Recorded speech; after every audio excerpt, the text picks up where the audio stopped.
The Surat district Muslim education society સંચાલિત એંગ્લોર boys high school ખાતેથી ધોરણ 12 નામાના મૂળ તત્વો વિષય લઈને હું ડૉક્ટર ખદીજા રૂવાલા આપ સૌનું હાર્દિક સ્વાગત કરું છું. અસ્સલામુ અલૈકુમ વરહમતુલ્લાહિ વબરકાતુહુ. ચાલો મિત્રો, આગળ કંપનીના વાર્ષિક હિસાબોમાં ઉદાહરણ નંબર 10 આગળનો એક દાખલો જોઈએ.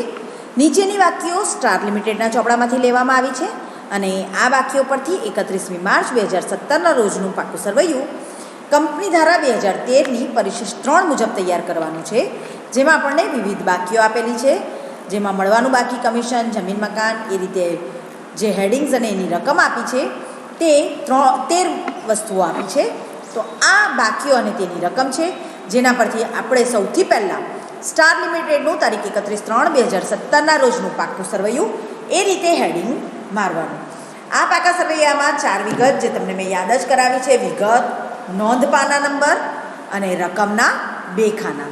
ત્યારબાદ આપણને સંપૂર્ણ પાકું સરવૈયું તૈયાર કરવાનું કહ્યું છે, તો તેની ઇક્વિટી અને જવાબદારી બાજુ એટલે કે તેના સબ હેડિંગ 3 શેર હોલ્ડર્સના ભંડોળો, જેમાં શેર મૂડી, અનામત અને વધારો અને બિનચાલુ જવાબદારી મુદ્દા નંબર 2. ત્યારબાદ ચાલુ જવાબદારી, જેમાં જુદા જુદા પેટા હેડિંગ્સ લખવાના છે, તમને મેં ગોખાવેલા જ છે. ત્યારબાદ છે મિલકત બાજુ, જેમાં બિનચાલુ મિલકતો અને ચાલુ મિલકતો એ આપણા મુખ્ય હેડિંગ છે. મિત્રો, આ રીતના હેડિંગ, એના પેટા હેડિંગ મારીને 20 જે વસ્તુઓ મેં તમને ગોખાવી 1 થી 9 જે આપણી જવાબદારી બાજુ અને 10 થી 20 સુધીના મિલકત બાજુ એ તમારે લખી નાખવાની સૌથી પહેલાં. મિત્રો, આ કાર્ય કરો ને એટલે દાખલો ખૂબ સહેલો ગણતરી કરવાનું બની જાય અને ત્યારબાદ જે કંઈ પણ ઉદાહરણમાં વિગતો આપેલી હોય ને તે સીધી જ તમે મૂકી શકો છો. એટલા માટે જ તમારે એ વસ્તુઓને યાદ કરી લેવાની. તો ચાલો આપણે ઉદાહરણ નંબર 10માં જે રીતે વિગતો આપી છે ને તેને એના મુખ્ય અને સબ હેડિંગમાં મૂકતા જઈએ. હવે તમારી પાસે ચોપડી અવેલેબલ હોય અને હશે જ, તો એ ચોપડીમાં પાના નંબર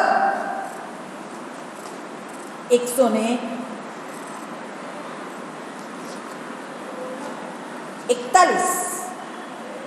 ખોલજો, જેમાં ઉદાહરણ નંબર 10 તમારી પાસે સામે જ હોય તો તેને તમે ફક્ત તમારા પાકા સરવૈયાના પરિશિષ્ટમાં મૂકી શકો. ચાલો આપણે જોતા જઈએ. સૌથી પહેલી વિગત આપી છે મળવાનું બાકી કમિશન. મળવાનું બાકી કમિશન એ આપણા માટે શું કહેવાય? મળવાનું બાકી છે, મિલકત છે, એ તો ખબર પડી જ જાય છે. તો એને મિલકતોના મથાળા હેઠળ આવશે. તો ચાલો, મળવાનું બાકી કમિશન છે, કેટલા રૂપિયા આપ્યા છે? 20,000, જેને આપણે અન્ય ચાલુ મિલકતના મથાળા હેઠળ લઈ શકીએ. અત્રે મિલકતોમાં ચાલુ મિલકતો, એની અંદર તમે એફમાં અન્ય ચાલુ મિલકતો 20મું પોઈન્ટ છે છેલ્લું, જેમાં અન્ય ચાલુ મિલકત લખી છે, ત્યાં કાઉન્સમાં લખી દેવાનું મળવાનું બાકી કમિશન. ક્લિયર? ત્યારબાદ ત્યારબાદ શું દેખાય છે? દાખલો તમારી પાસે ખુલ્લો રાખજો. જમીન મકાન બીજા નંબર પર દેખાય છે. જમીન મકાન ક્યાં આવે? જમીન મકાન એ પણ મિલકત કહેવાય આપણી. તો મિલકતો બીજો મુદ્દો, એમાં મુખ્ય મુદ્દો બિનચાલુ મિલકતો, એમાં કાયમી મિલકતો અને એમાં પણ દ્રશ્ય મિલકતો, બ્રેકેટમાં જમીન મકાન એમ કરીને 10 લાખ રૂપિયા લખવાના. ઇનર કોલમમાં મૂકવાના, કારણ કે બિનચાલુ મિલકતોનો સરવાળો છેલ્લે આપણે બહાર મૂકી શકીએ. ત્યારબાદ દેખાય છે ઇક્વિટી શેર મૂડી. ચાલો મિત્રો, ઇક્વિટી શેર મૂડી એટલે શેર હોલ્ડર્સના ભંડોળમાં આવે ઇક્વિટી અને જવાબદારી બાજુ, જેમાં શેર હોલ્ડર્સના ભંડોળ, જેમાં શેર મૂડી અને બ્રેકેટમાં લખવાના ઇક્વિટી શેર મૂડી. તો 10 લાખ રૂપિયા ઇનર કોલમમાં.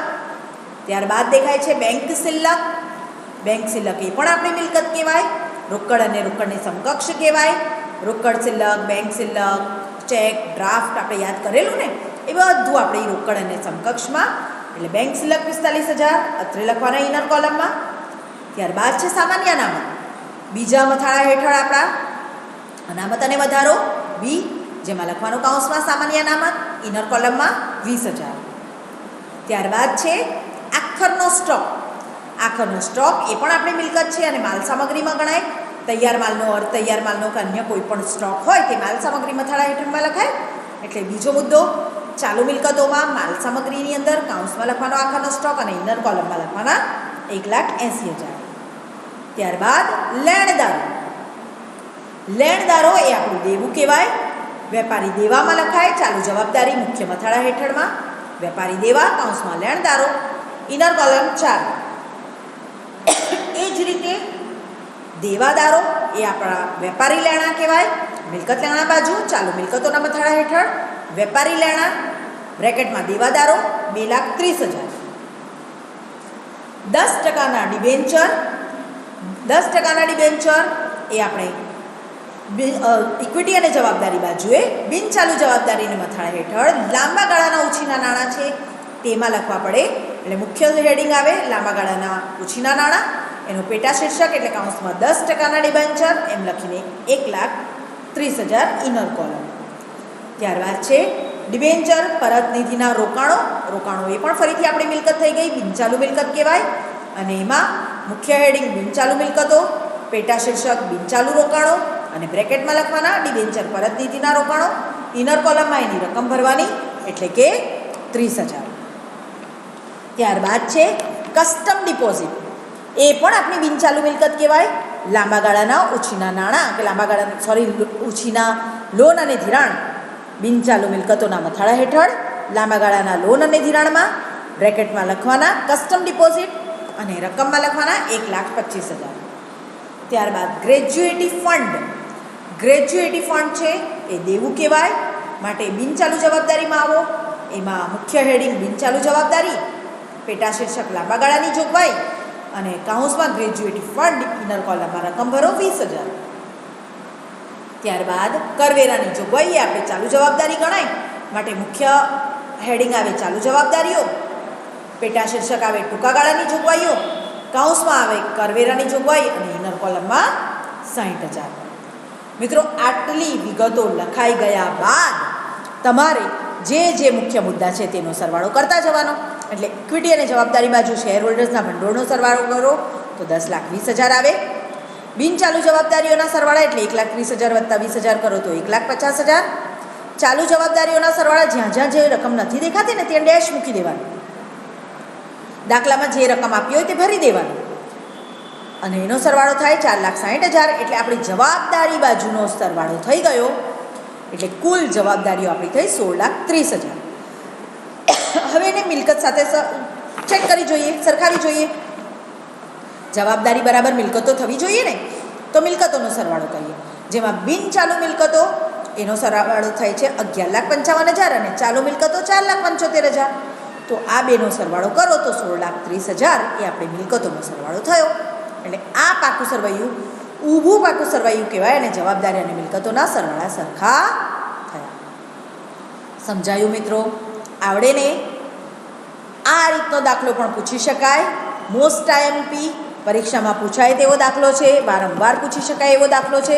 એટલે આ દાખલો ખૂબ ધ્યાનપૂર્વક જે તો 2 વાર 3 વાર ગણજો, જેથી કરીને પરીક્ષામાં તમને પૂરેપૂરા સંપૂર્ણ માર્ક્સ મળે. ચાલો જઈએ આગળ. ઉદાહરણ નંબર 11 પર આવો. પાના નંબર 143. ઉદાહરણ નંબર 11 કે નીચેની બાકીઓ કંપની ધારા 2013ની પરિશિષ્ટ 3માં દર્શાવ્યા પ્રમાણે નફા નુકસાનના પત્રકમાં ક્યાં દર્શાવશો અથવા કયા શીર્ષક હેઠળ? તો મિત્રો તમને નફા નુકસાનનું પત્રક યાદ હોવું જોઈએ તો જ લખી શકાય. તો એનું આપણે શીર્ષક લખવાનું છે. તો પહેલું છે વેચાણ, એને કામગીરી ઉપજમાં લખવાનું. પગાર તો કે કર્મચારી લાભનો ખર્ચો છે. મળેલ વ્યાજ અને ડિવિડન્ડ તો અન્ય ઉપજના મથાળા હેઠળ લખાશે. મળેલ વ્યાજ ભંગારની ઉપજ એ પણ અન્ય ઉપજમાં લખાય. ઘસારો તો ઘસારો અને માંડી વાળેલ રકમમાં લખીશું. તાર ટપાલ તો કે અન્ય ખર્ચમાં. લોન પર વ્યાજ તો કે નાણાકીય પડતરમાં. બોનસ તો કર્મચારીનો લાભનો ખર્ચો છે. બેંક ચાર્જિસ અને વેચાણના ખર્ચા એ અન્ય ખર્ચાના મથાળા હેઠળ લખાશે. એટલે આ શીર્ષકમાં લખાય. નફા નુકસાનના પત્રકની મુખ્ય 9 વિગતો, જે 9 હેડિંગ ગોખાવીને તમને એના હેડિંગમાં ક્યાં લખશો શીર્ષકમાં એ તમને પૂછેલું છે. બરાબર? તો એમાં રકમ ભરવા માટેનો એક દાખલો જોઈ લઈએ. ઉદાહરણ નંબર 12 તારીખ 31/3/2017ના રોજ પૂરા થતા વર્ષની પારસ લિમિટેડની માહિતી પરથી કંપની ધારા 2013ના પરિશિષ્ટ 3 મુજબના નફા નુકસાનના પત્રકમાં ક્યાં દર્શાવશો અથવા તો નફા નુકસાનનું પત્રક તૈયાર કરો એવું તમને કહ્યું છે. તો નફા નુકસાનનું પત્રક પણ તમારે શું કરવાનું મિત્રો, પહેલાં જ લખી નાખવાનું. જુઓ આ રીતે 31/3/2017ના રોજ પૂરા થતા વર્ષનું નફા નુકસાનનું પત્રક, જેમાં હેડિંગ મારવાના વિગત, નોંધ પાના નંબર, રકમ અને તારીખ 31/3/2017ના રોજ પૂરા થતા વર્ષ માટેનું નફા નુકસાનનું પત્રક છે આ, એવું લખી દેવાનું. મિત્રો આ રીતે લખવાથી સરળતા એટલી રહે કે કઈ વિગત ક્યાં લખવાની છે તે તમને તરત ખ્યાલ આવે. એટલે પહેલાં જ તમારે આ કામ કરવાનું, હેડિંગ્સ લખી દેવાના. તો ચાલો જોઈએ દાખલાને. ઉદાહરણ નંબર 12માં પહેલું આપેલું છે વપરાયેલ માલની પડતર. વપરાયેલ માલની પડતર આપેલી છે મિત્રો. બોલો કયા મથાળા હેઠળ આવશે વપરાયેલ માલની પડતર? ચાલો તો જોઈએ વપરાયેલ માલની પડતર. જોયું? મુદ્દા નંબર 4 ખર્ચાઓ, અને ખર્ચાઓમાં વપરાયેલ માલની પડતર ઇનર કોલમ 6,25,000. ત્યારબાદ તૈયાર માલના સ્ટોકમાં ફેરફાર, એ પણ ક્યાં જાય તો કે ખર્ચાઓમાં તૈયાર માલના સ્ટોકમાં ફેરફાર. ચાલો ત્યારબાદ શું આપ્યું છે તે જોઈએ. કર્મચારીઓના પગાર અને કર્મચારી માટેની જોગવાઈ. કર્મચારીઓનો પગાર હોય કે કર્મચારી માટેની જોગવાઈ હોય તો ક્યાં આવે તો કે કર્મચારીના લાભના ખર્ચામાં આવે. તો કર્મચારીના લાભના ખર્ચામાં 2,60,000 આપણે લખીશું. તો આવો નીચે ખર્ચાઓમાં કર્મચારીના લાભના ખર્ચા 2,60,000. મિત્રો તમારી પાસે ચોપડી હશે તો પાના નંબર 143 પર દાખલો છે તે ખુલ્લો રાખજો કે જેથી ફટાફટ દાખલામાં ફક્ત રકમ ભરાય. બરાબર. ત્યારબાદ આપેલું છે વેચાણ 12,70,000. વેચાણ ક્યાં આવે તો પહેલાં જ કામગીરીની ઉપજમાં વેચાણ 12,70,000. ત્યારબાદ છે ચૂકવેલ વ્યાજ. ચૂકવેલ વ્યાજ આપેલું છે 30,000. એ નાણાકીય પડતરમાં આવે તો નાણાકીય પડતર જેમાં ચૂકવેલ વ્યાજ 30,000. ત્યારબાદ ઓફિસ અને વેચાણના ખર્ચા આપેલા છે 52,000. આ અન્ય ખર્ચ કહેવાય. ઓફિસના ખર્ચા છે ને અને અન્ય ખર્ચા છે ને વેચાણના, એટલે એ અન્ય ખર્ચાના મથાળા હેઠળ લખવાના 52,000. કાયમી મિલકતો પર ઘસારો આપેલો છે આપણને. તો કાયમી મિલકતોનો ઘસારો એ આપણે લખવો પડશે 28,000નો ઘસારો, અને અન્ય માંડી વાલેલ ખર્ચામાં એટલે ઘસારો 28,000 ખર્ચાઓમાં લખવાનો હો. મિલકત વેચાણનો નફો આપણને આપેલો છે 35,000 મિલકત વેચાણનો નફો આપેલો છે. તો મિલકત વેચાણના નફા એ આપણો અન્ય ઉપજ વધારાની આવક થઈ ગઈ. તો મુદ્દા નંબર 2માં તમે મૂકો વેચાણ વત્તા અન્ય ઉપજ, તો સરવાળો તમારો કુલ ઉપજનો 1 + 2 13,05,000 થશે. ત્યારબાદ છેલ્લું આપણે કરવેરાની જોગવાઈ નફાના 50% એવું કયું જ છે. તો એ તો આપણે છેલ્લે જોવાનું આવે. તો ખર્ચાઓનો સરવાળો કરવો પડે. પહેલાં કુલ ઉપજ કરી 1 અને 2 એટલે 13,05,000. ત્યારબાદ ખર્ચાઓનો સરવાળો કરો એટલે 10,35,000. 13,05,000માંથી 10,35,000 બાદ કરો, ઉપજમાંથી ખર્ચાઓ બાદ કરો, તો મળે કરવેરા પહેલાંનો નફો 2,70,000. અને 50% કરવેરાની જોગવાઈ કઈ છે એટલે આ 50% એટલે અડધી રકમ મૂકી દેવાની આપણે. એટલે 50% કરવેરાની જોગવાઈ એટલે 1,35,000, અને કરવેરા બાદનો નફો પણ એનો અડધો એટલે 1,35,000 થાય. મિત્રો ફરી ઘણી વાર કહું છું કે તમને પાકા સરવૈયાનું પત્રક અને નફા નુકસાનનું પત્રક યાદ હશે તો દાખલા સરળ બનશે. અને જો તમે યાદ નહીં કરશો તો તમને કયા હેડિંગ કયા સબ હેડિંગમાં લખવાના છે તે યાદ રહેશે નહીં અને દાખલો ગણી શકાશે નહીં. તો મુખ્ય વિગતો, મુખ્ય શીર્ષક, એના પેટા શીર્ષક ખાસ યાદ રાખીને તમારે લખવાના છે. તો ચાલો આગળ જોઈએ.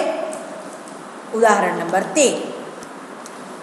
મિત્રો ઉદાહરણ નંબર 13 નીચે આપેલી વાક્યો પરથી 31/3/2017ના રોજ પૂરા થતા વર્ષ માટે સહજાનંદ લિમિટેડનું પરિશિષ્ટ 2013ના પરિશિષ્ટ 3 મુજબનું નફા નુકસાનનું પત્રક કયું છે?